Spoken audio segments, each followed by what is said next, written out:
Hi guys, mag-vlog ta. Naon sa para dili maglisngag yung ilong.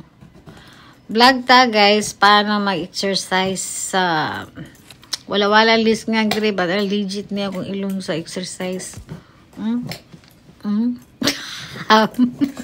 Gawin na guys, oh. I-ano niya yung ilong niyo.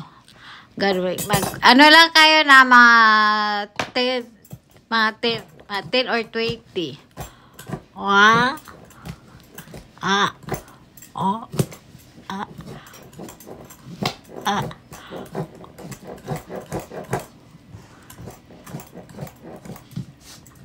Gano'n lang guys ang gagawin nyo. Tingnan nyo. Yung mga lisngag-lisngag yung malaking butas ito sa ilong. Maliliit yan sa liliit. O, tingnan mo ilong ko. Legit yan. Hindi yan fake. Yan lang po guys. Ganun lang exercise guys. Araw-araw. 3 times a day. Kung gusto nyo gumanda, tumangos yung ilong nyo at saka hindi na maglisngag-lisngag. Bye!